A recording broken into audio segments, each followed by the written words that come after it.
As you can see, you have an amazing amount of control as to how you shape and craft your story to affect your audience. Here's one more important thing to bear in mind. You must know what your story is about. Once you identify this, your story becomes much easier to craft.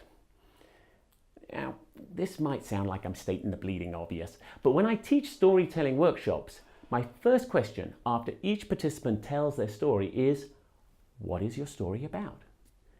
It is extremely rare for someone to be able to answer the question in a single, concise sentence, let alone the 1 or 2 words I encourage them to eventually drill down to. Going back to my doomed bike ride, the first answer I'll often get will be something like, well, it's about me when I was 9 riding my bike and crashing into a tree and breaking my leg. And I'll say, you're absolutely correct. But now, what is it really about?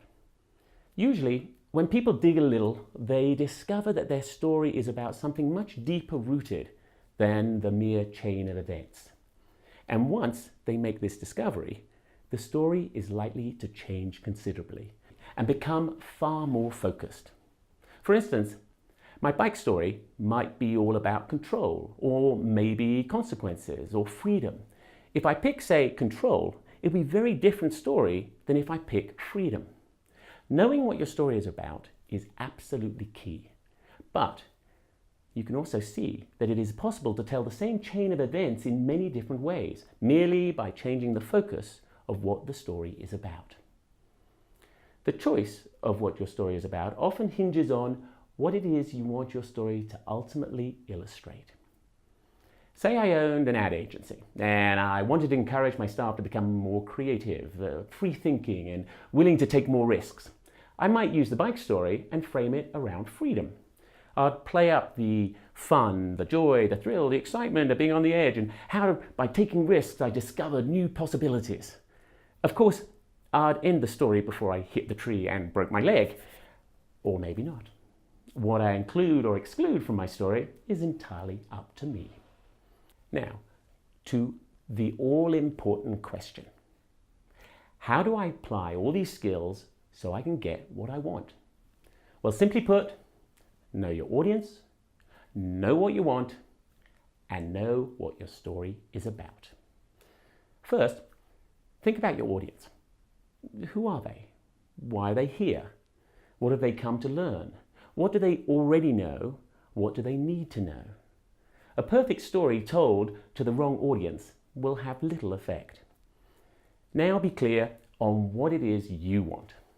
Do you want them to learn a new concept, or buy a product, or be open to change, or be inspired to follow you? Think about, how do you want them to think, feel, or behave differently after they leave? Now that you know who your audience is and you are crystal clear on what it is you want, think of the 2 or 3 essential key points you must make to achieve your end result, your want. Once you have these clear in your head, think of a short, purposeful stories that illustrate each of the key points. Now weave your stories into the presentation. This way, the story shows your audience the key points rather than having to tell the audience the key points. Remember, keep thinking of stories as little pockets of information, simply placing the facts in an emotional context.